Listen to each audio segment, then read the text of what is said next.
Hey guys, welcome to the Sim Racing Paddock. I'm William Marsh, and this is my test drive of the United Racing Design Detroit EGT, a thinly veiled version of the Ford GT GTE race car. So, fun fact though, the founder of United Racing Design is actually a staff member of Studio 397. So this car has been worked in close collaboration with Studio 397, and the idea is it should, in theory, run just fine with the new Endurance Pack. So this could almost be seen as a fourth GTE car, in theory, that could run with the pack, thereby expanding the field. I know that they are also going to be planning on adding more cars, I think. This is just the first of the next generation of the EGT mod, so hopefully this will work well. And there are different tuning modifications you can make, so flaps attached or detached, position lights, which were recently added in rFactor 2, so you could have those on or off. Headlight colors, you can be white or yellow. I believe a lot of times a real car uses yellow though. So it's those small touches that are able to expand the content. So first off, I'm going to do a short test drive, get an idea on what the car is going to feel like, and then we are going to do a race with it with the EGT car, GTE cars, and then the LMP cars. So a simulated series or something of that sort. Sorry, I'm a little tired. Hold on a sec. I want to change the HUD though. I was accidentally using the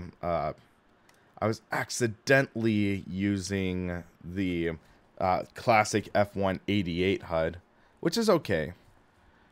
SimRacing604, thanks for jumping in.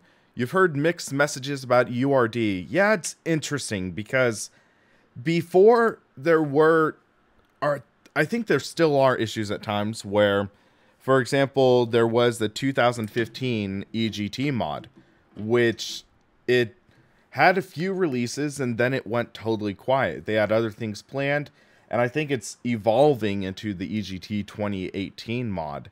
And one issue that came up was when rFactor 2 had the new contact patch model and all these advancements, we weren't getting any of those trickled down into United Racing Design's content. So we went, I think, years without an update to the actual the actual high-end content that we had available. Are you the only one with bad quality? Hold on a sec. Check your resolution setting, Christopher. I just changed it myself to 1080p 60, and it looks like it's working smoothly. So you might need to do that and manually adjust your resolution on YouTube. So getting back to this, let's take a look at the car first. So you heard that voice. It's interesting. I'm actually testing out a Motec utility, which you can export data to Motec and analyze the car data and stuff, but looking at this, it looks pretty nice. Looks well done. Good quality model. I'd expect that from URD, including, as Doug DeMuro called it, the buttresses. But yeah, it's nice seeing this kind of detail in a model. Whether it's up to standard of Studio 397, I'd say it is, because partly Alice, the founder of URD, is part of Studio 397. So it's interesting seeing this. Let's get behind the wheel though and drive it for a bit. So let's listen to the sound.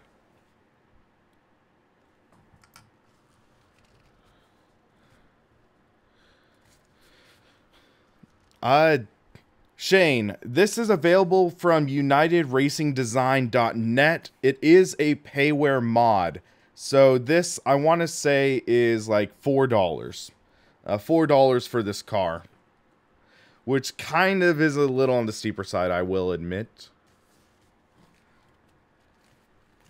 Hold on, let's get out of this pit. That exit's always pretty tight. You can't hear it. One sec. Let me change. I think the audio settings got a little borked. So, Focusrite USB audio. Let's check now. Okay, that should be good. So, it's interesting, this sound, because I was listening to onboards before coming on and streaming, and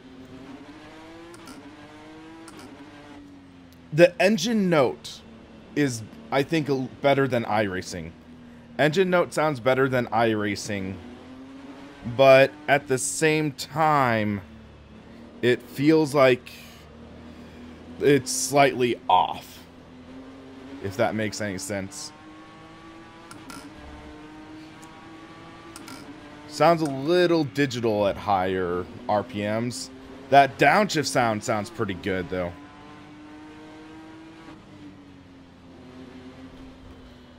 But it does have that raw, visceral nature to it that I think is just sort of missing in iRacing's version. iRacing's version was admittedly a little more on the clinical side, where it's the engine note, you're not getting much of that rawness out of it. This definitely is more raw, which is nice. It's not my favorite engine sound, though. But the real-world version of this car sounds really good. I wish it could get closer to this. I would love to see Race Room release like a GTE pack and have this car available.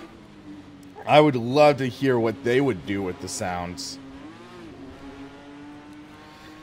The car flying over that crest right there. Intense.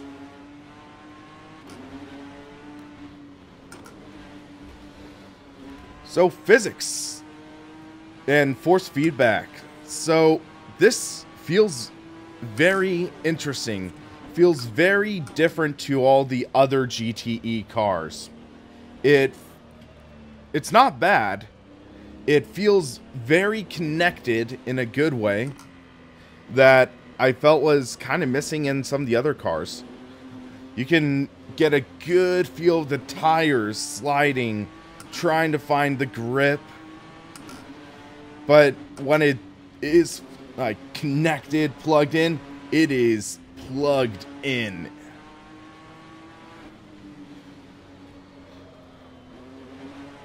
But you can get a good feeling of when that understeer turns into the oversteer. You get a good idea of the car communicating what you're wanting. But it's interesting. It feels very unusual. I mean, for lack of a better term, almost feels somewhat notchy, which is kind of weird.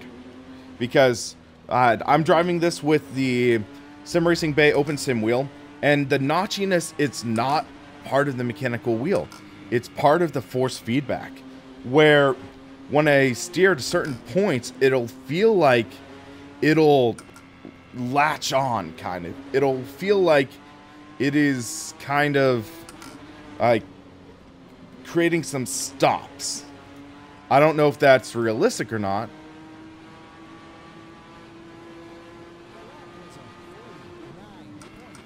I'm also shifting early, Shane. That's one thing I'm noticing.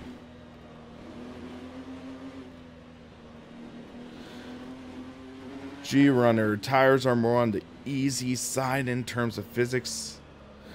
Yeah, apparently what Studio 397 were saying was they made a mistaken calculation of their tire model earlier.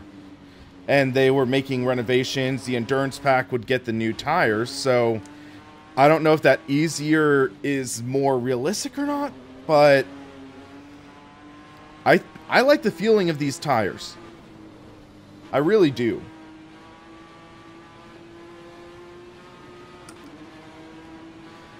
So yeah, this does rev a little bit higher, but the red lights, they start pretty early on the RPM gauge. So Interesting. It might be the torque band or something. Let me turn on some of the HUD. So there's that. Turn this on. But I like the feel of the tires. There's a decent amount of slip angle on them, which means you can get that feel of the tires giving, but it's not where it's over the top. You do feel that sort of elasticity and the flex in the tires, which is nice.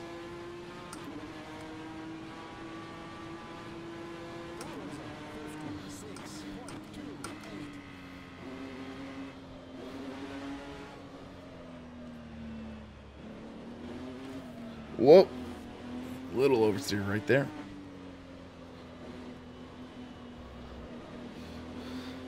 Adam, it came out like a month ago. It came out, or maybe not a month ago, but a few weeks ago.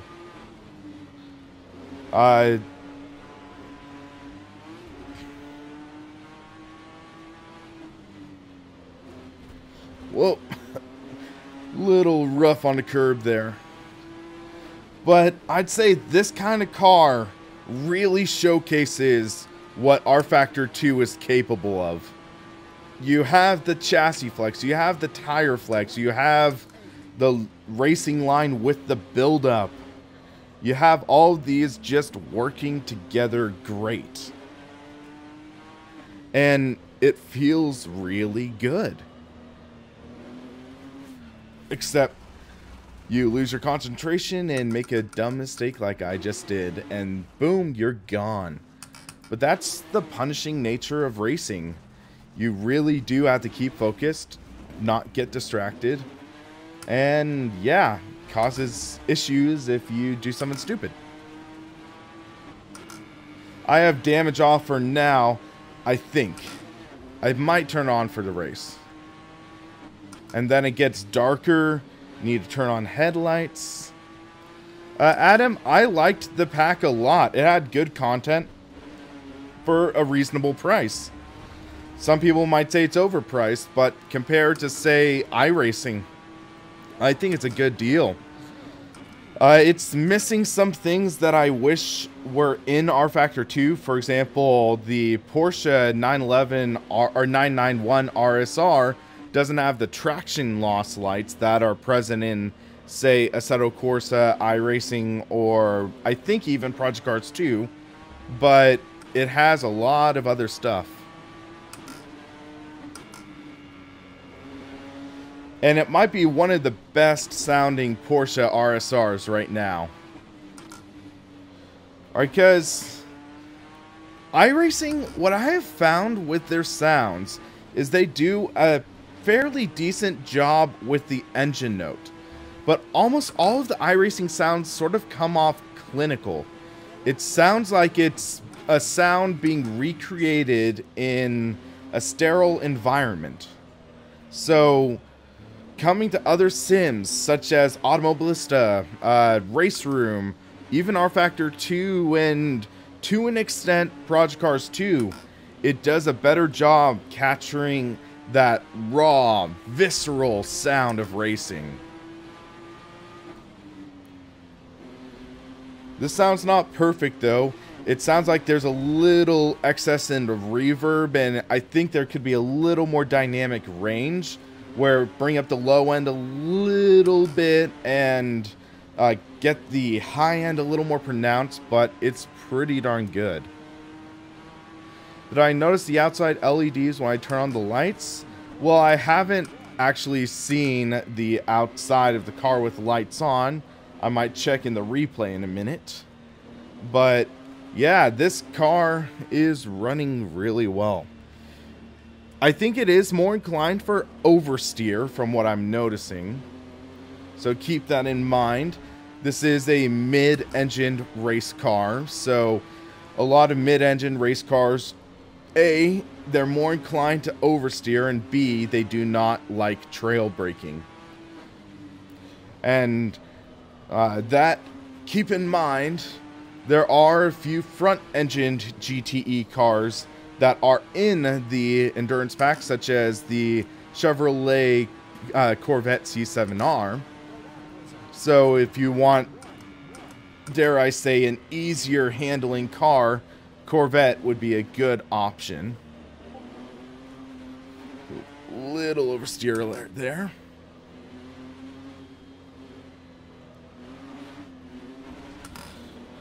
Christopher, unfortunately, I do not know yet. I know they're planning on making more cars, I believe. This is possibly just the first of their 2018, because now their 2015 EGT pack is just way out of date. But yeah, if they did make the Ferrari and Aston, that would be, I'd say, a great EGT field. And then maybe, I think if they do the newer LMP1 cars, even though LMP1 is dying off, or if they do concept hypercars or something, I think that would be a great simulation of like the 2020, 2021 24-hour Le Mans. But yeah, you can see this car is pretty loose, but it's a lot of fun.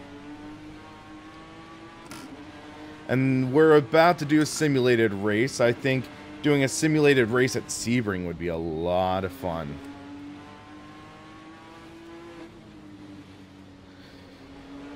Tilly's Dog. This is racing the not Ford GT around Lime Rock Park in rFactor 2 right now. And we're going to do a simulated Sebring prototype and EGT race. Tilly's Dog. This is rFactor 2. So let's take a look at the replay. Okay, exterior sounds from that first flyby. Thoughts? Sounds good. Not perfect, but I think this might be one of the best sounding GTE cars on rFactor 2. Let's turn up the sound a bit and I'll shut up for a few.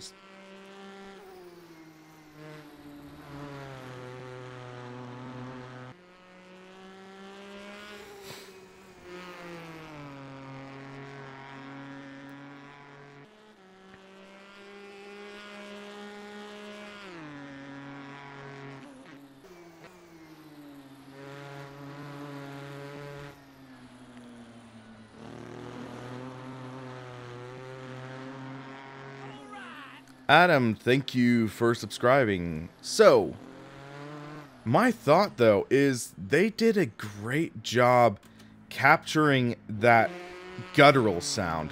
So here it is in darker conditions, twilight conditions, and that's where I think rFactor 2 is really starting to shine.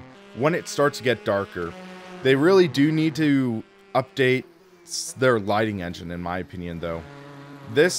It still looks very flat and dull, especially in the grass and areas like that. But in some of the same areas, it's just really, really good looking. Especially the car models. This car model is really well done. But yeah, you can see the LED over on, I guess you could call that the C-pillar, or the buttresses as Doug calls it. But yeah, they did a great job with this model. It really is built to a high standard that you'd come to expect from Studio 397. And the reason I'm saying come from Studio 397 is because a few of the URD members are Studio 397 staff, including the founder of URD. So they have a very, very close technical partnership. So while this is not the official licensed Ford GT GTE, it is made with a lot of the same resources that Studio 397 have available. But I really like the exterior sounds of it. They did a good job getting the sounds.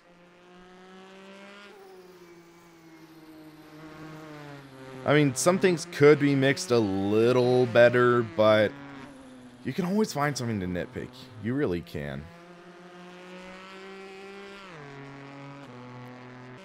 Oh, okay, Marcel. Or is it just that Alice is on staff for you guys? Or because that's why I thought they told me.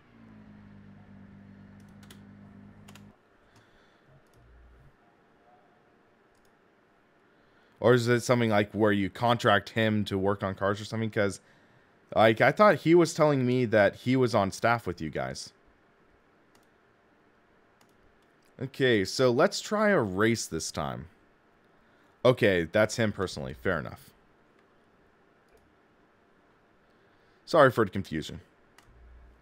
So we will do a simulated race at Sebring. And we will do time progression, so... yeah, so start time. I want to actually do a way that will actually see some interesting progression, though. So, let's see.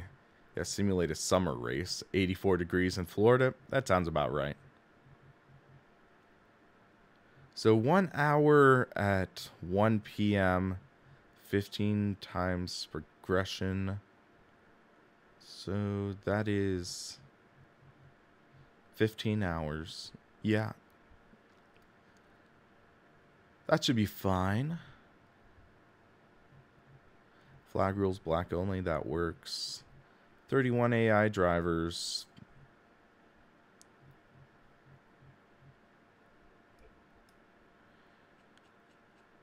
So Detroit EGT, that should be fine. And I think this is a sign that more cars are coming. So there's the Detroit EGT 2018, and then they already set a filter for EGT 2018, which I think will mean that there are going to be more cars coming from Studio 397. Or not Studio 397, from United Racing Design. Or else I don't think they would have that. So now I have to find the filter for GTE. GTE. So BMW M8 GTE, Corvette C7R, Detroit, Porsche 991 GTE. That'll work. And then LMP2. I think I'm going to keep the LMP3s out of here. So just LMP2 and the GTE. That should be a good field. Sort of simulating what we see in what we see in say the Tudor, or not Tudor, IMSA series now. So we can change the weather because it is going to start getting colder over the course of the race. So I think that's authentic. It's 72 to 64, 59. I think that'll work well. So, should be a lot of fun. Max vehicles on this track, 60. That's just insane. Like a 60 vehicle race. But also it is 12 hours of Sebring, so I can imagine having that many vehicles. So yeah, this will be a long race. I have no clue where I'm going to be starting at least.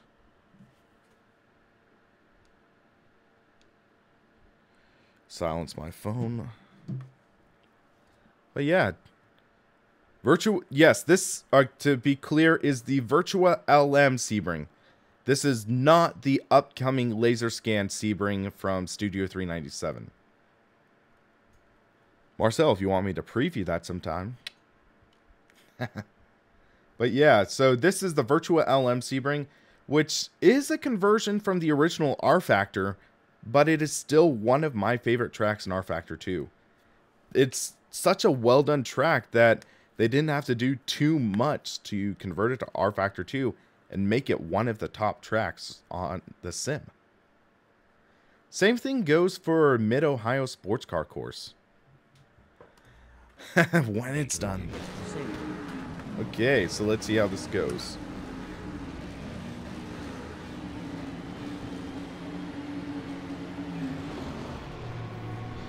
Okay, that BMW did not get off to a good start, so we have fallen back because we had to wait. So we will get to see right now how this stacks up to the other GTE cars.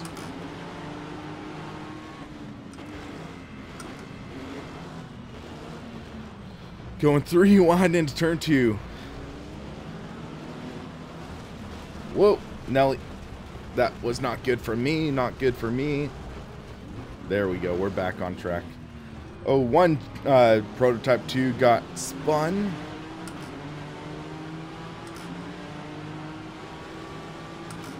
Okay, so let's take it easy now. Boom, we're ahead of that BMW.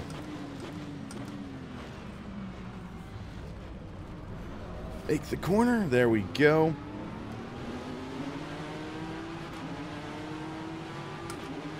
But yeah, this kind of element is definitely rFactor 2 at its greatest. Multi-class racing, simulating an endurance race, start at the middle of the afternoon, and just hot, mugging conditions, or muggy conditions. And then it's gonna cool off as it goes to night. Only thing that would make it better is with a little weather, but didn't really feel like adding that in.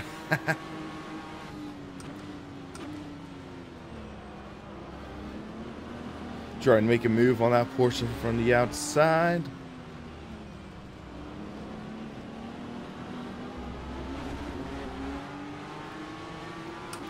Gone to slipstream of the RSR. Make a move on the inside, catch that side draft a bit.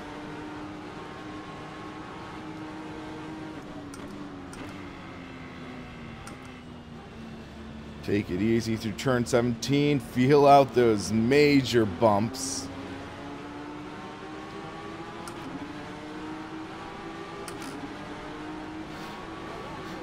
Fake right, go left. Except that M8 might have a little more torque. And he just threw it in there and made the pass on that other M8. AI in rFactor 2 really is great. They will actually race you. Little bump on that M8.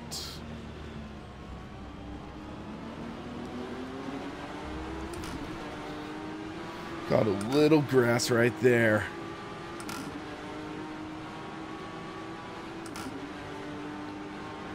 Shifting a little early because I think we lose off on some torque at the high end.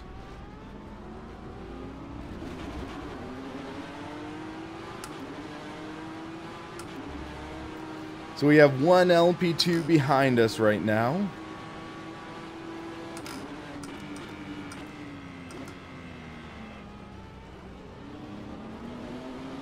Whoa! Got a little loose there. Yeah, that downshift buzz really does sound good. And it adds an extra level of depth that we don't see in other cars. Just let that LP2 by. We're not fighting him really for position. Whew, that was a little close. Might give me room to pass on the outside. There we go.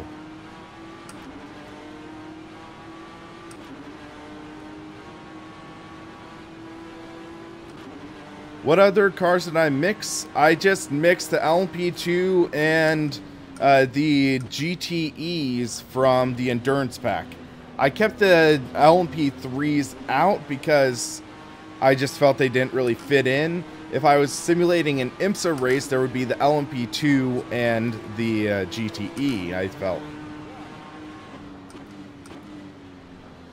Let this guy by. Roll on the throttle.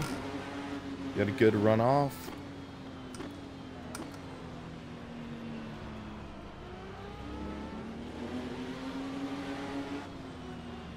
But yeah, that exterior sound of the Porsche is pretty darn awesome.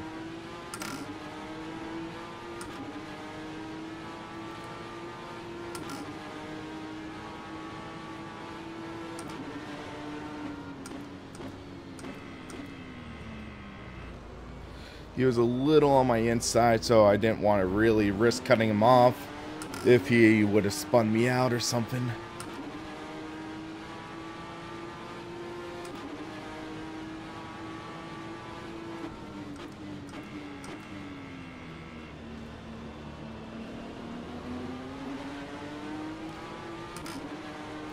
Little loose right there.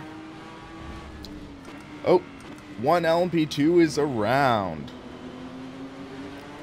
So it looks like we have a Beamer, a Corvette, and another BMW in front of us.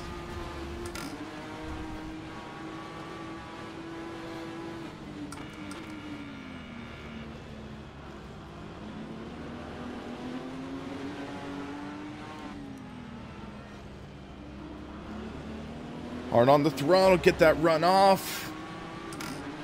That 3.5 liter EcoBoost is just schooling that twin turbo V8.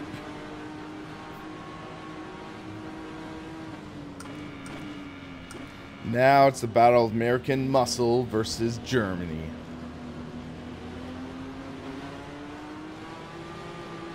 Little loose right there. Let's pin the Corvette. Okay, discussion question for the comments. Ford or Chevy? What do you prefer? I await the incoming flame war.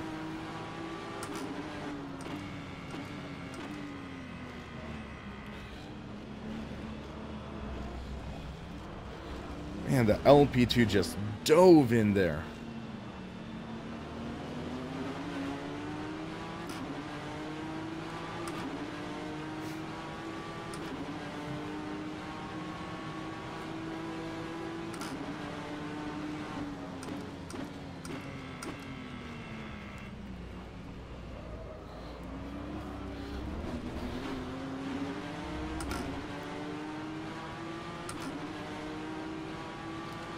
So I think this is going to be the battle for first in class.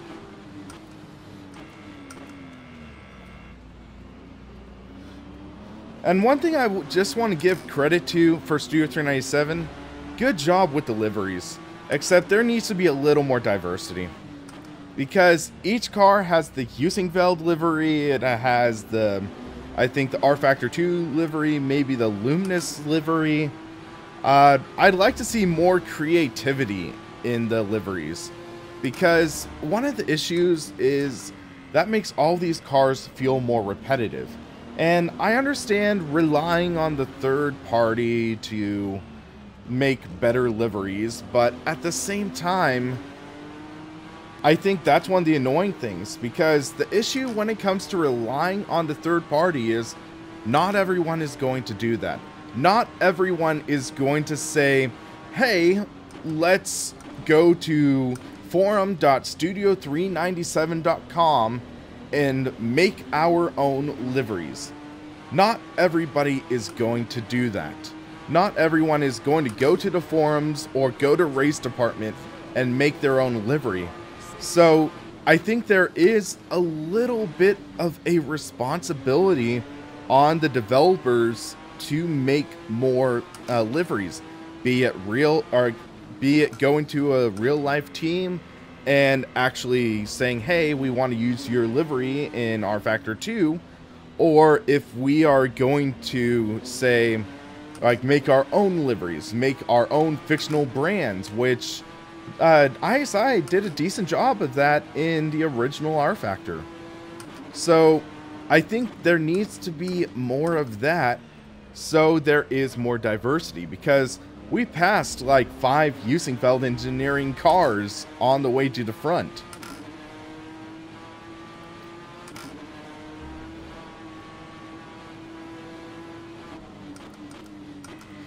And I know even there's the idea, say, do what you did with the McLaren for the world's fastest gamer in the GTE pack. Contract the community, do a competition to make more liveries, because there are some great livery makers in sim racing, so they could make their own liveries with custom logos and things like that. So I think I might have had the AI strength a little low. So, let's see.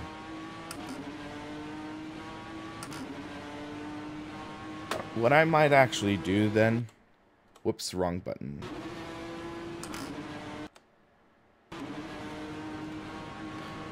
Totally forgot what to request the pit stop button is. But let's go into the pits and try fighting our way up.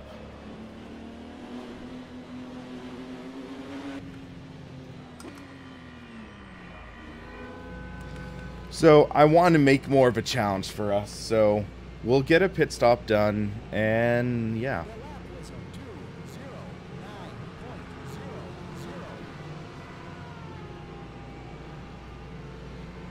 Actually, let's do just a drive-through. Almost left the pits, or hit the limiter too early.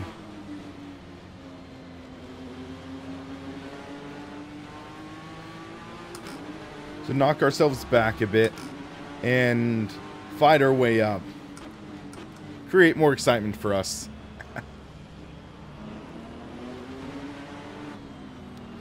Oh, there's a Ford GT behind us. Finally, we see another one.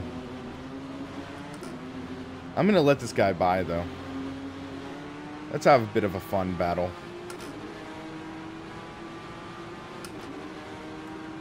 Yeah, Todd, I actually got this at a second-hand store that's local to my area, and I just saw AT. Yep, I need that. Or AT. Okay, another discussion. Is it AT or AT? I go with AT because it's an acronym for something. And AT sounds kind of dumb. It sounds like a baby. AT.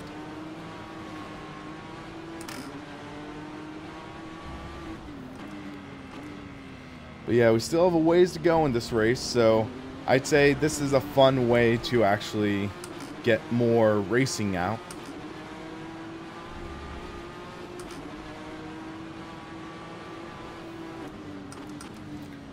Do they actually call it that?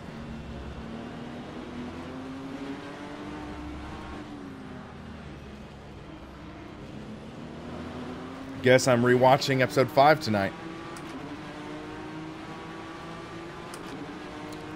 Yeah, nice battle side by side. Let's get a little side draft from this BM. Oh, little bit of a side swipe. Robin's racing, boys. Robin's racing.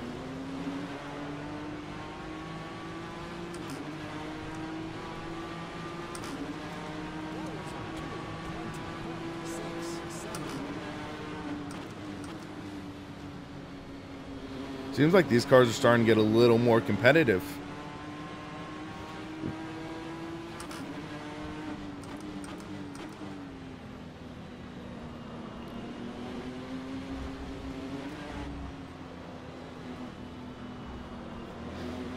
But yeah, Star Wars, I have kind of mixed feelings now. It's tough because I grew up just totally loving Star Wars, and these new Star Wars 7, 8, and 9, it's just leaving me wanting more in a way, and not in the good way. And it's tough because there's this all big controversy and everything where everyone's saying, if you don't like Star Wars 7 or 8, then you're a sexist, you're a bigot, or whatever. And it's like, really? It's just... because there are some parts of Star Wars that just totally bring down that entire argument. Think of some of people's favorite newer characters. Think of Star Wars Clone Wars, Ahsoka. And Ahsoka is a strong, fairly independent female character that is actually well developed and well liked amongst the Star Wars community. Granted, in some parts she might be overthrown in for fan service, such as in Star Wars Rebels, but Star Wars Rebels had Sabine Wren, who is an epic Mandalorian character that is really well developed as well. And these are new characters that aren't just like shoehorned into the series. They're actually well developed. They are going through arcs. They have good times. They have bad times. And Ray, the new character in the new trilogy, I feel isn't developed nearly to the same extent. That's one of the big issues. And I think that's the issue really in general with the new trilogy. And thank you to whoever that was for subscribing. I know I'm going on this rant right now. But yeah, so the biggest issue with this new trilogy I have is there is not enough development. They could have developed the characters so well. They really could. For example, think of Rey. They could have deeply characterized her and developed her as this character who really did have the struggle and fight, but instead it's more like she's just given everything on a silver platter. And then at the same time, we have Finn. Finn could have easily been the most intriguing character in this entire trilogy. He was a freaking stormtrooper and he defected. That could have been so much great material for the entire trilogy, talking about how it was like him facing this emotional struggle of leaving the life that he had been groomed into and the conflicting ideologies and the struggle.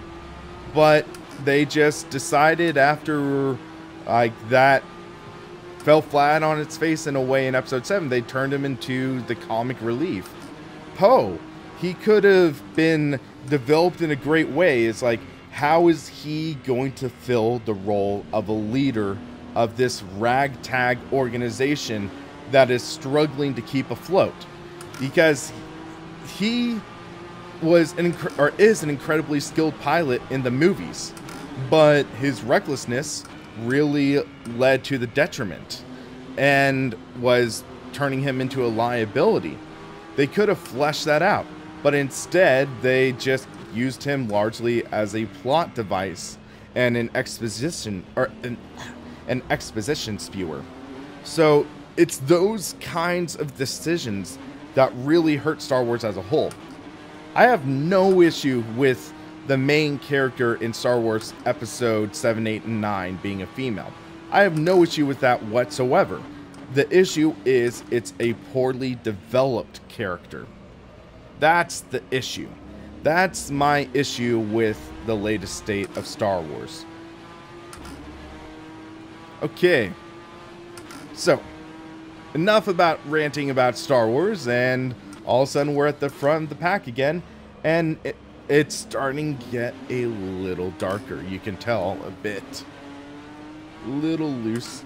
But yeah, so we're almost 20 minutes into this race.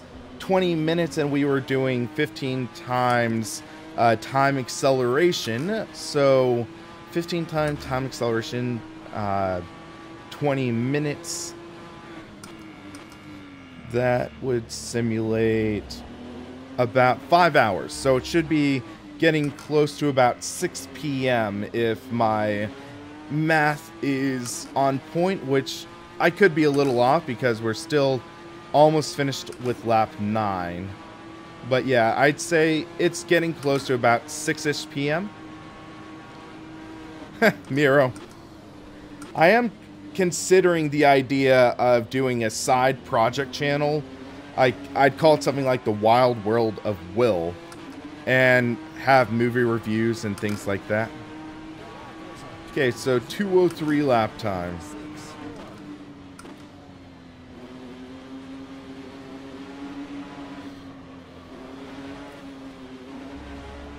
So clear lap. I'm going to shut up for a lap or two and try to just get a good lap in. Tires are starting to fall off a bit though. I can feel that. We were driving pretty hard.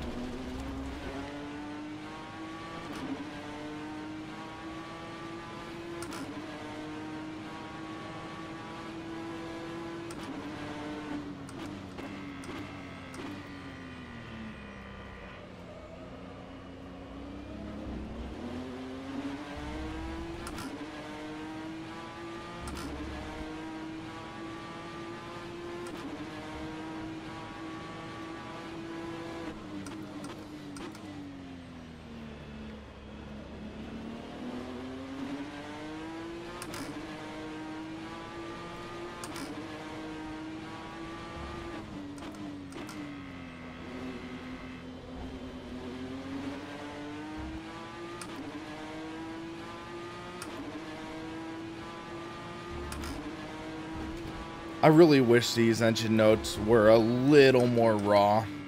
Maybe if I change the engine mix or like the audio mix or something in rFactor 2, I can make it a little more raw, but it also sounds like there might be a little excess reverb, unfortunately.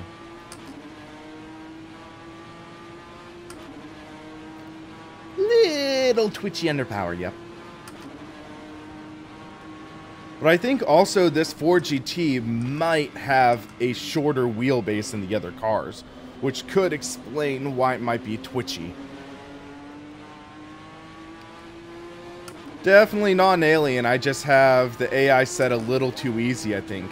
I had it set to maybe 92, 93 strength.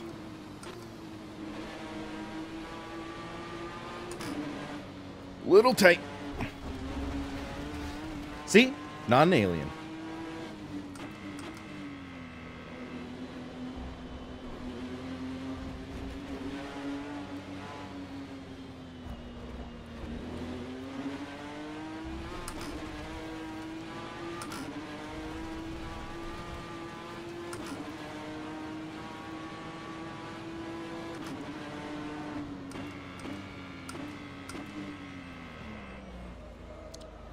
Might add a little tire lock up there.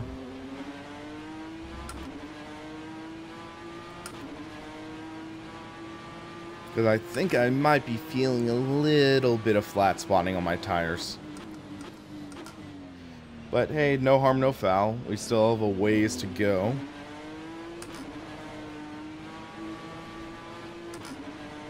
I'd say we have about 20 laps left. And it's going to be getting dark. So Shane, could you compare it to the C7R GTE wheelbase?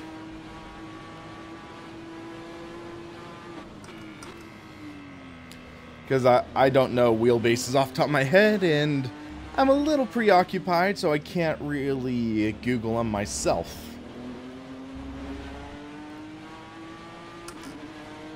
But 106, that sounds a little shorter, like on the shorter side, I'd guess.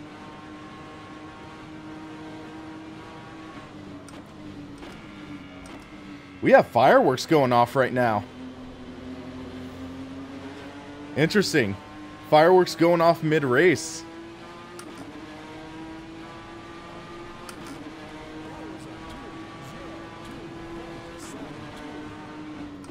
Can I feel the arrow? So, I'd say yes.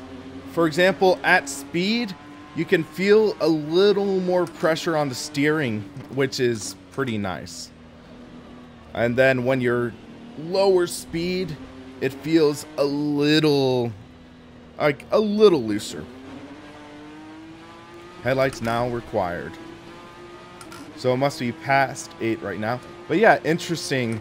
I think the reason those fireworks look a little on the weird side because this track is not optimized for DirectX 11.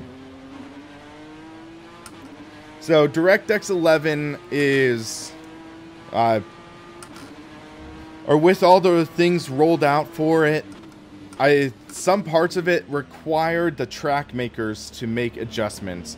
And Virtual LM, I don't believe ever really made those enhancements, which is a little unfortunate.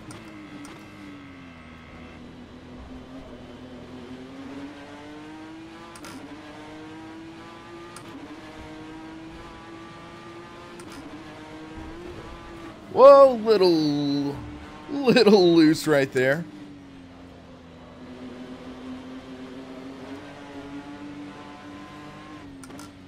So you're seeing it is getting dark quick because we have it set to 15 times time progression. So that explains why it's getting darker so quick. There's the fireworks.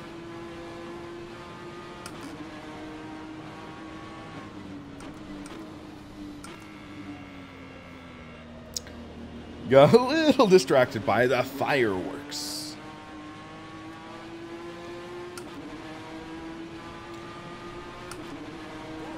So we have 5.6 gallons left, it looks like.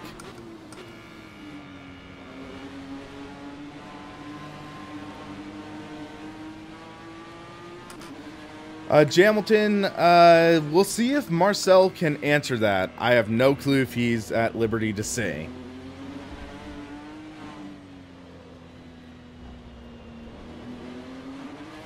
Whoa.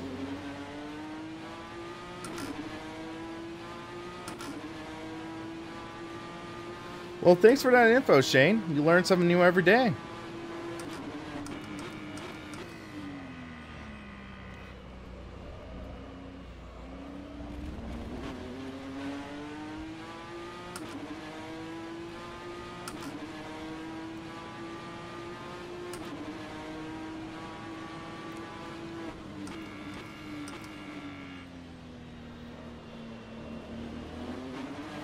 Whoa! Shoot, shoot, shoot. Not good. Let me check something real quick. Oh, I had invulnerability on, so let's hold myself a little more accountable now. So holding myself more accountable, and yeah, if we wreck again, we'll have to repair it. Okay, I can feel the flat spots in my tires now, though.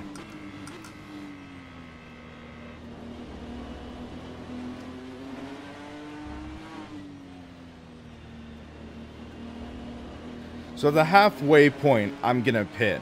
Or my predicted halfway point. Because I think everyone's going to have to pit. Or I underfilled my tank or something. But yeah, so one thing I want to mention again. So I am driving with this direct drive wheel. And I am going to be working on my review of it coming up. So my review of this direct drive wheel will be coming in the near future. But one of the things I really want to talk about on this is the subtleties. The subtle nuances you feel from the direct drive wheel. So when you're driving with a belt or when you're driving with a belt or gear driven wheel, consider you either have the gears or the belt serving as kind of a middleman between the motor and the steering wheel. So when the motor's trying to relay very subtle forces on the wheel, you are not feeling those because some of the forces are lost between that belt and the wheel. Thank you, Nico, for subscribing. But when you are using a direct drive wheel, the wheel is directly mounted on the motor. So it means whatever the motor is doing, that's what you are going to be feeling. There is nothing lost in translation via the gears or the belts because there are no gears or belts to transmit or lose forces. So one of the nice things with this motor is that you are actually capable of recreating incredibly subtle forces.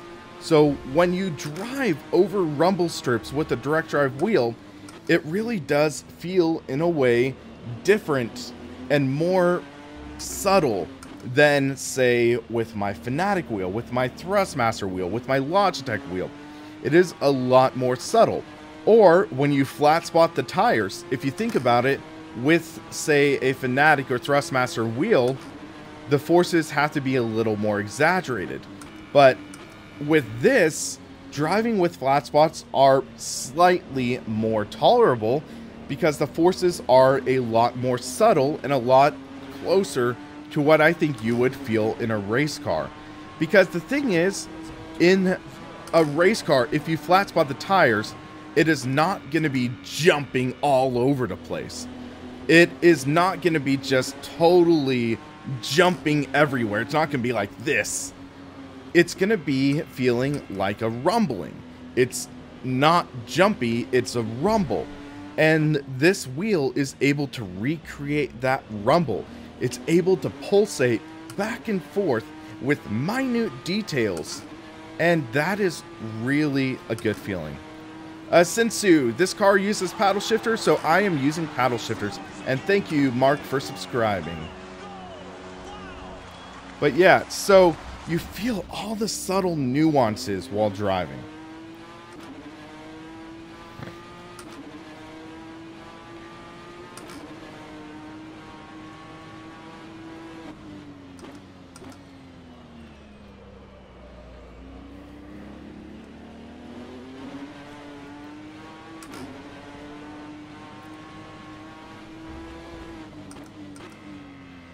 But yeah, I'm gonna go into the pits this time by.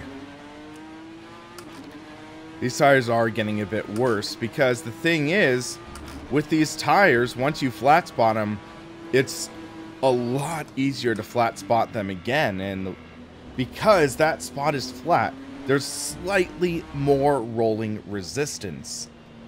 And that means you are gonna have more issues.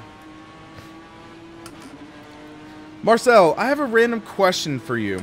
So, I'm wanting to do this sort of experiment, showing if temperatures affect vehicles' horsepower.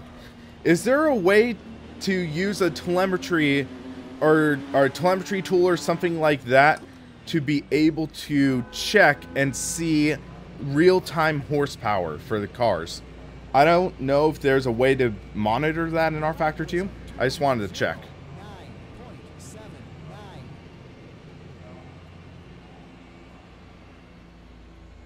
Oh, shoot.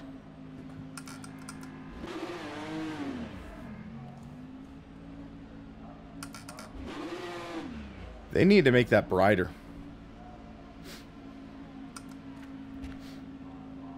So I think everyone needs to pit at least.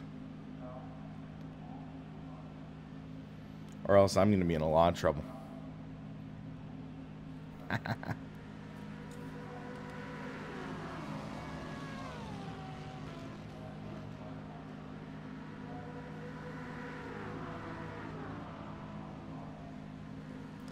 Well, it's so weird that pit indicator was just almost black. So now we have to see if fuel strategy will pay off.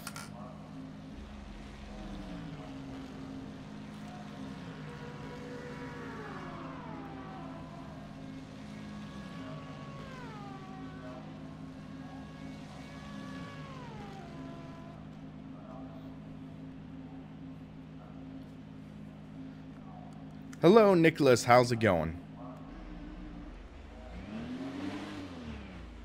Almost out.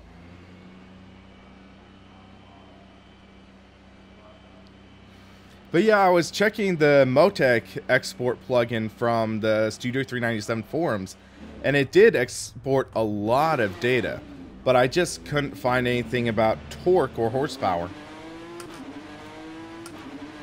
Because I wanted to do this experiment, like show, say, Sebring at 100 degrees versus Sebring at 50 degrees, or a track at 100 versus a track at 50, and see how the power differs. I think that would be a fun experiment. Nicholas, I'm doing well. We're gonna see if we can make up our spots in this race, if fuel strategy will pay off.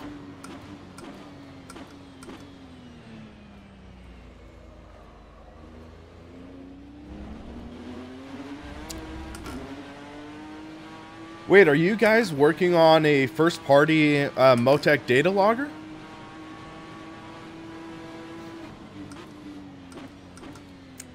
That would be awesome.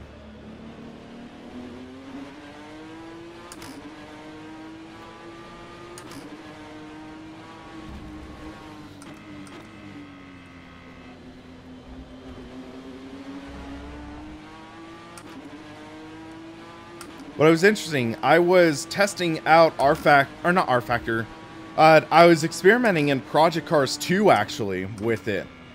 So Project Cars 2, I was doing an experiment.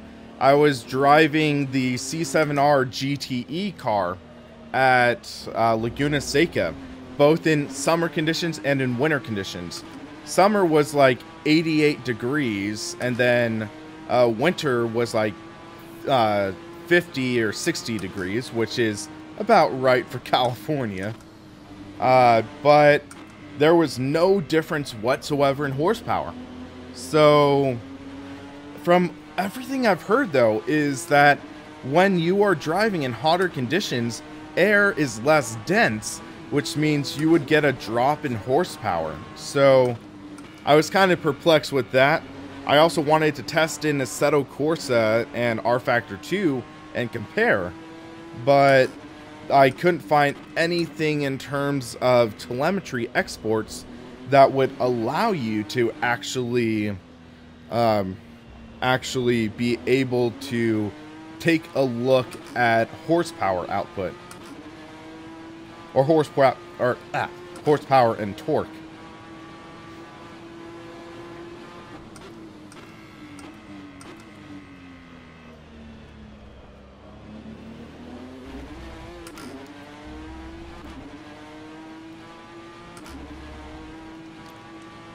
I can tell this car with fresh tires just handles so much better. So there is legitimate tire fall off with this car.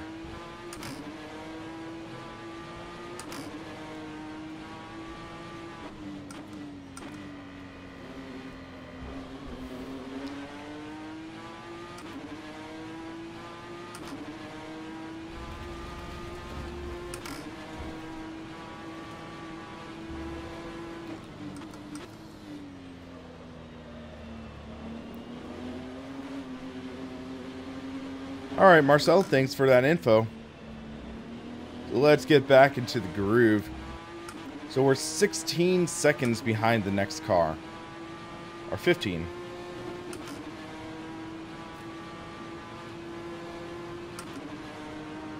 Huh.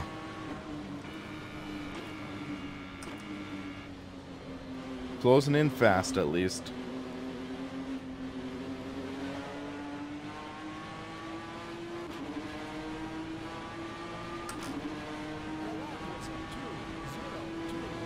Well, Shane, I think situations, it will depend. Because one of the things with rFactor 1 is degrees of rotation will not, or degrees of rotation are not automatically adjusting. So, for example, in some cars, they were created in rFactor 1 to handle, say, a maximum of 270 to 540 degrees. In rFactor 2, some of the cars will have automatic degree of rotation adjustments, so they will use a wider steering lock. So that would mean possibly you might want to, or it will possibly require more steering, but also the idea is that what Marcel's saying is you might be overdriving it. So the idea for taking a corner is you honestly want to steer as little as possible. You want to use the majority of your tire and your car for either braking or accelerating. You don't want to scrub off too much of your tires when you're turning. So for example, this upcoming corner, look how little I'm turning. And still, that might be a little too much because I wasn't bringing the car all the way out. I was off the racing line. But yeah, you want to steer as little as possible, because that'll scrub off as little of your tires as possible. And yeah, so keep that in mind. Keep that in mind. You're steering as little as possible to conserve your tires. On SimRacingPaddock.com, I had a blog post about it called Tire Management, Saving That Rubber. It's an old blog post from like 2014 or 2015, but it still holds up. It has a lot of thought and everything. But the gist of it is treat your car like the resources on it are finite. So, for example, your tires are finite. You can only have 100% of grip at one time. If you're using 80% of your tire's grip for turning, you'll only have 20% to accelerate or slow down. If you cross that threshold, you're going to slide. You can slide a little bit, but not too much, or else you'll lose the car.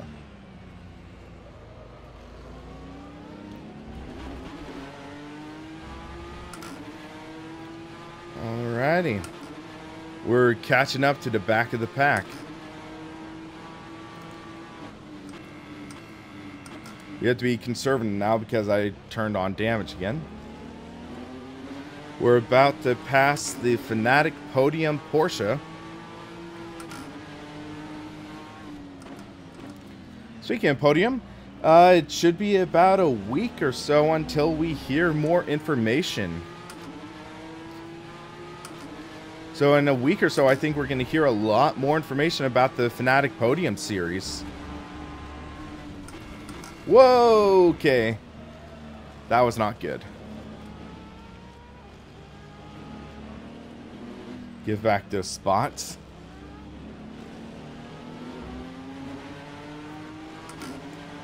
NXGX Tamati, yes there are. I believe it's called steering ratio or steering lock, where you can adjust the degrees of rotation or the steering lock to make the steering either more snappy or less snappy.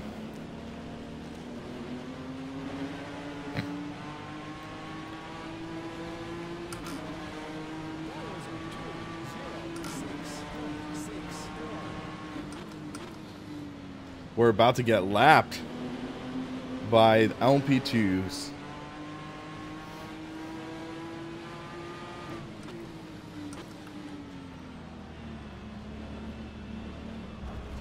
Oops. So you can get actually penalized for ignoring blue flags in rFactor 2. I never realized that. iRacing, take note.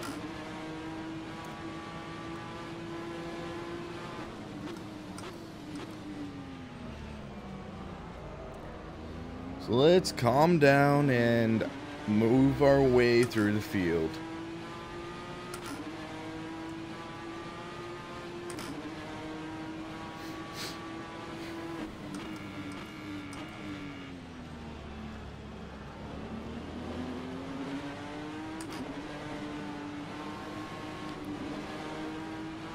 Well, I didn't get a penalty, it gave me the warning, move over or be penalized.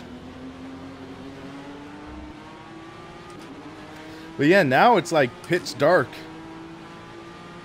And it's really starting to shine, rFactor 2 is.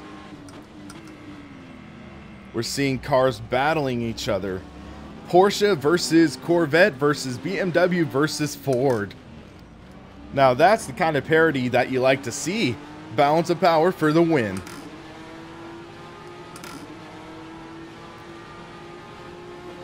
So this is for 18th in class. I could see the number on the side of this Porsche.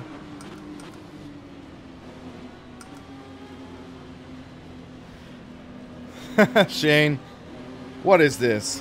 Laguna Seca?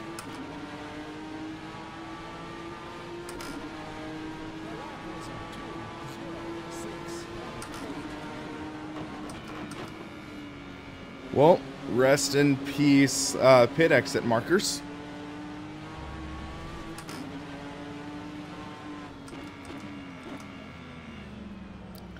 That was a little bit of a dive bomb, to be honest, but we made it stick.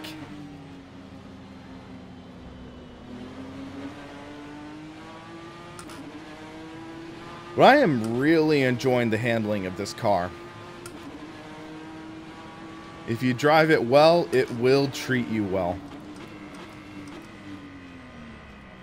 Gets a little squirrely under braking, but that's kind of authentic. If you try to push the braking late, you will feel the front end like dip in. The rear tires won't have much weight on it, so it will get lighter in the rear.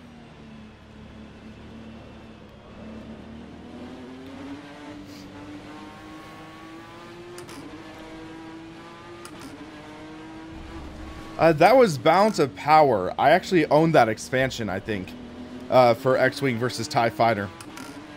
Balance of Power. Or wait. Oh, that's what you were saying. Whoops, Balance of Performance, my bad.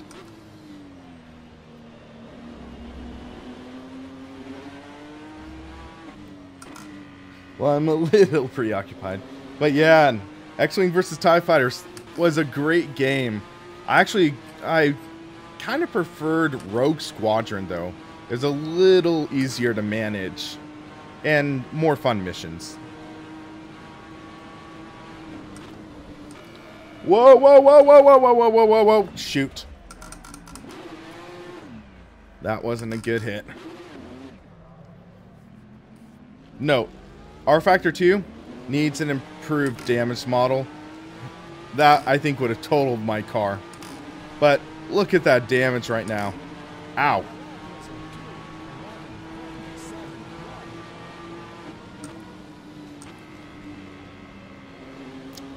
I can't drive anywhere near the same level I was before.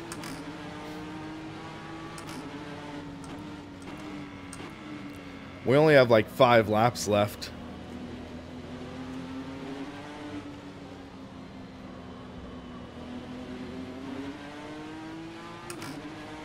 But yeah, I wish Sims would have better damage models because crashing is a part of racing, like it or not. And admittedly, that was a hard hit.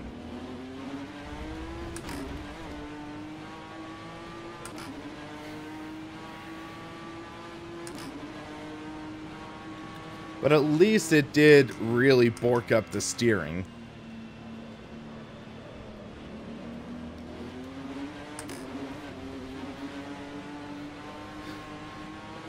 Okay, steering left is a total minefield with this car now.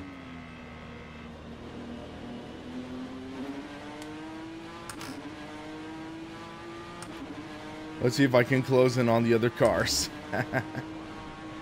I find it unlikely.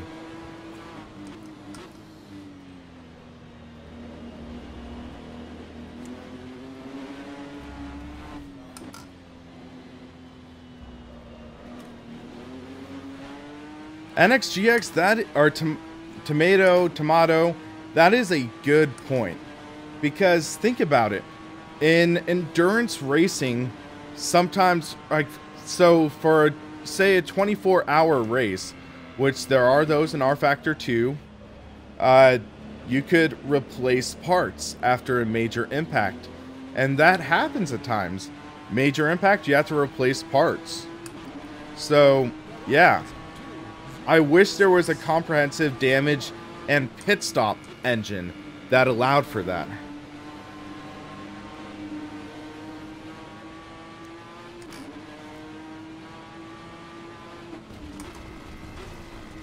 In the grass, that's not good, not good, not good.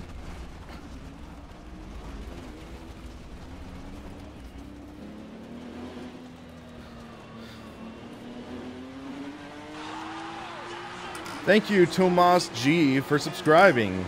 So Tomas G subscribed, and he got a clip of Tomas H. Go figure. Because that's Tomas Hurdle in that clip.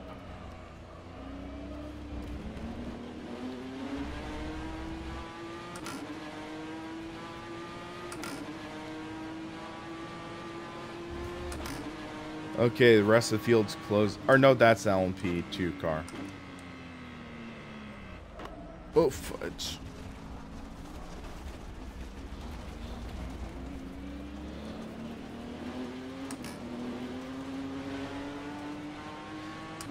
One of the things I'm wondering about the GTE cars is possibly if by default they could be set to a low downforce configuration. So a low downforce configuration would potentially explain a lot of the issues with, say, like understeer or having to steer too much with GTE cars. So maybe if it is a low downforce setup by default, if you increased the front end downforce on those cars, that could lead to potentially better results in turning? Maybe. That's just a theory. I haven't really gone too far into investigating car setups on that pack, though.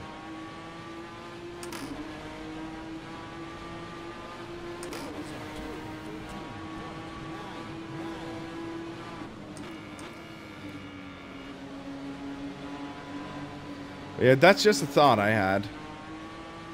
That would explain understeer.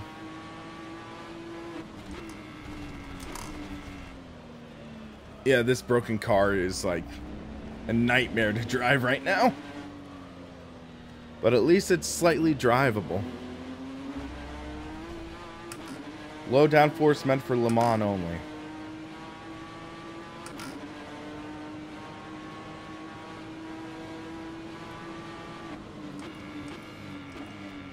Fair enough, I was just making up a theory.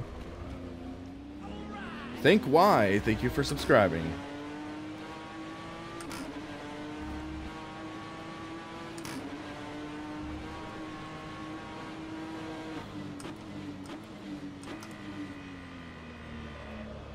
So I think if we stay in this position, we'll get a top 15 with a broken as heck car.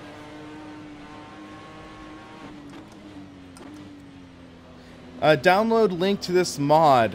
You can find it at UnitedRacingDesign.com. Keep in mind, this is a payware mod. This is a payware mod. I want to say it's like around $4 to purchase. But from what I've been driving, I think it's worth it if you're a fan of GT cars and the Ford GT. I think it is better than the Ford GT from iRacing. I think it is better. Sounds are better. I think the feeling is a little better. Granted, it's not a legit Ford GT, but it feels good and believable. So that's some input. I like this car though.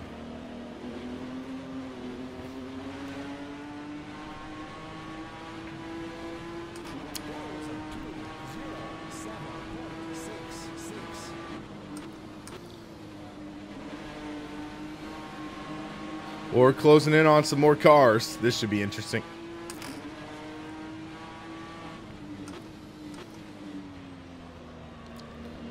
Let's see what kind of chaos we're about to endure.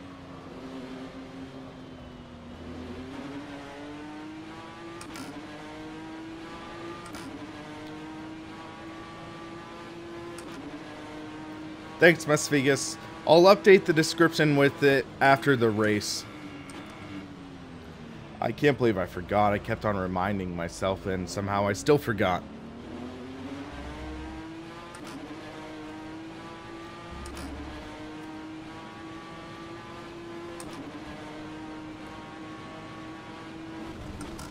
Whoa. Grass.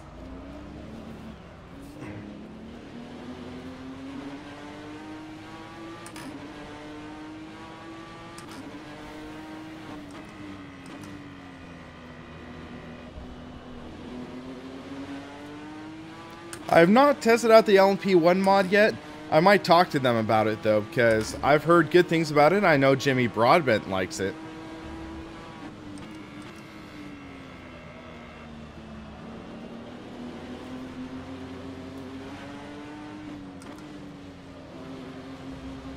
Okay, let's make the pass. Can AI drive the Ford properly? It looked like, yeah, it was battling.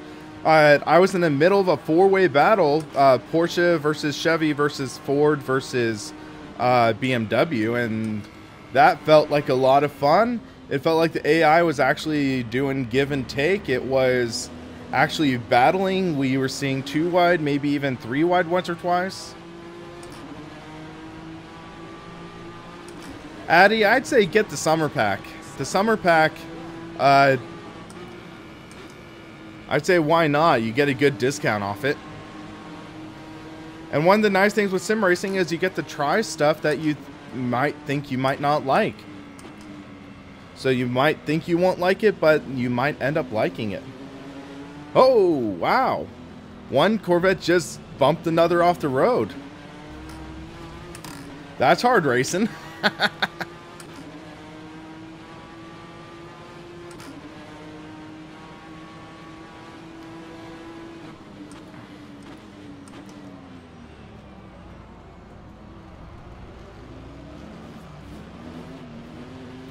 And also one thing to keep in mind is go to race department and I think you'll find real life liveries of this car.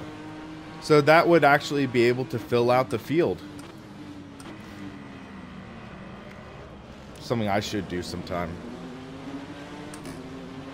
Get the liveries, recreate the real field.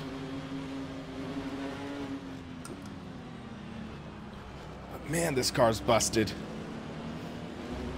Surprisingly challenging to drive.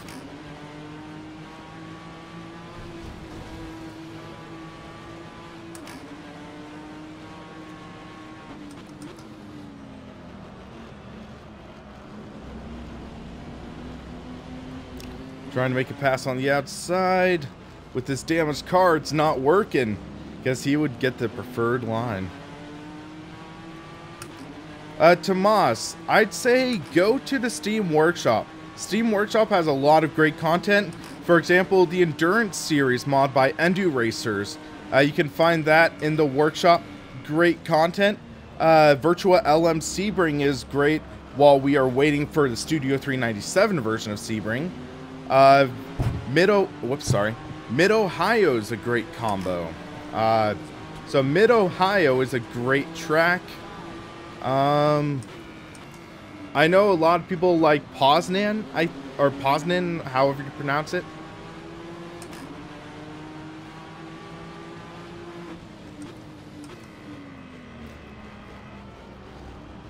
And then there's a Toyota Celica GTO car that was a lot of fun. I don't know if it's updated to latest tire model or anything, but that was also a very fun car.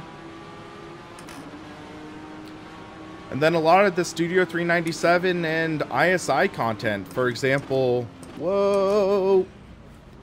Okay. Totally botched my braking point.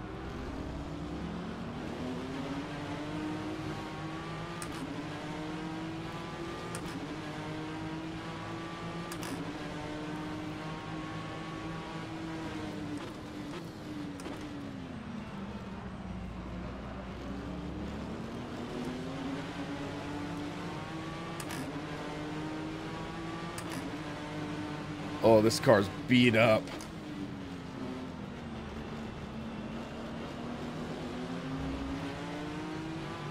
Good thing the AI checks their mirrors. Yep. This is some of the best AI in terms of awareness that I find. They'll actually, they'll battle you. They'll race you. They'll respect you, too, a lot of the time. That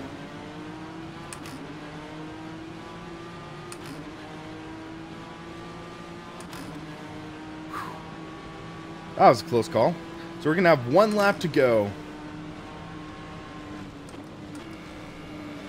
Man, it feels like the steering's really braking right now. A random thought. How much money or virtual money is this track burning on fireworks? We're seeing fireworks every track.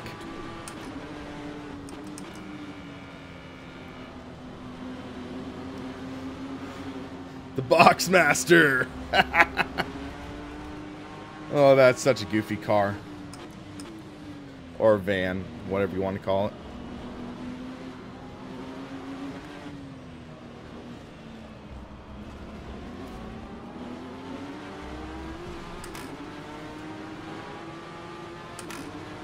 Yeah, and whatever happened to the Interceptor? Oh man, I can feel that this car is like getting shot. Because also consider I'm steering like this, which means the tires are wearing out abnormally fast. Like the tires are wearing out big time, which is causing more damage. Possibly the damage is getting exacerbated by how I'm driving. So that's one, like, compounding reasons on why it's so difficult to drive right now. When I hit the brake, the steering wheel wants to pull to the left.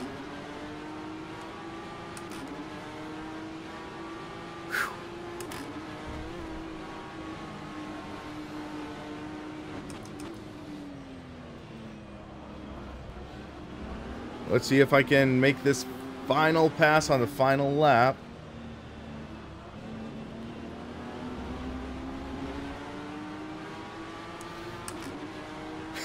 Hamilton, I should do that video. Boxmaster in VR around the Nordschleife. Whoa! Okay. Dumb mistake on my end. But I still got the spot. I was focusing on that car behind me. I was mirror driving. Mirror driving, and yeah, that almost killed me. But yeah, Boxmaster VR at the Nordschleife. Yikes. But wow, yeah, this is like, this wheel is, our car is so damaged. It was starting to shake the rig. That's how crazy the vibrations from the tires are. Because if you think about it, car's flat spotting. So that means like the tires are flat spotting, which is causing the shake. Compound it with the damage in the suspension, and that made for an eventful last 10 minutes. And I think we got a good finish too. So let's drop out of this car. So my guess is 2, 3, 4, 5, 6, 7th overall. If we finish 7th overall, I'll take that. But let's take a look at some of this replay and talk about some final thoughts. So, final thoughts on this car and how it stacks up. It seems like this car stacks up surprisingly well. Granted, we only had a couple of the Fords in this race, but those couple Fords we saw, I think it stacked up really well. As I completely go wide. But yeah, if I had the AI set a little higher, I think I would have had a lot better battles. But yeah, it does seem like this car is legitimately good. It really is. It really is this solid quality mod. So Zadis Gaming. So if you join the SimRacingPaddock Discord, if you can send me a message with a link to those mods, then I can forward the mods to the founder of United Racing Design, and I can at least see about getting those taken down. I had to do something similar with the Group or DRM Revival for Assetto Corsa. Someone was trying to keep on passing off the mod for free when it's well-deserved payware, and I had to report that. So yeah, if you can join the SimRacingPaddock Discord, you can find that link in the description. Shoot me a private message there, and we can try getting this sorted. Because the thing is, these URD mods, they are great content. It is great content, and you can see it fits well with the other GTE and the Le Mans prototype cars. It fits well. It's not overpowered. It's not underpowered. It fits well with other 2018 GTE cars. So that's one of the great things. It helps expand this field for rFactor 2, which is something that it just desperately needs. rFactor 2 is great for racing, but at the same time, it's something where ultimately you don't get that spread that it should be. So a couple things I might note that could be improved. It looks like this car doesn't have the brake glow. Looks like the Porsche does, maybe the Corvette and some other cars. So this car doesn't look like it has a simulated brake glow. But that could be a simple fix. And then it sounds like the interior sounds might need a little improvement. But still, this is a top tier third-party release that fits in great with the Studio 397 content. And I'd be excited to see what URD brings out later on. Will they bring out the Aston Martin? Will they bring out a Ferrari? I think this would be a great idea. So yeah, those are my thoughts. And it's times like this when it genuinely feels like rFactor 2 could establish itself as a legitimate contender. And just think about it. Around 2 years ago, rFactor 2 was left for dead by ISI. They basically had almost all but given up on rFactor 2. It was a buggy mess. It had a lot of issues. It was a total hardware resources hog. And there were only a few of the die-hard faithful that would still stand by it. And now it's really, really advanced in leaps and bounds. It is really shaped up nicely. Think about it. Now we have DirectX 11. Now we have virtual reality. Now we are going to be getting a revamped user interface soon. And we got that announcement during the stream that we're going to have Motec telemetry output, which is freaking awesome. But at the same time, there's still work that needs to be done.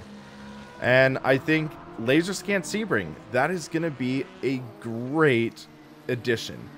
And we're going to need more laser scan tracks. We're going to need more and more, I think. We're going to need some other great cars and tracks. So time will tell to see what we're going to get, but it's times like this when I feel even more optimistic. So this was a fun race. That wreck, that hurt a lot, and that really affected things. But yeah, so thanks for watching, guys, and we'll try to do more rFactor 2 content, and soon I also want to take another look at Race Room. It's been a little while since I took a look at Race Room, so why not take a look at that soon? So thanks for watching, guys, and you have a great rest of your day.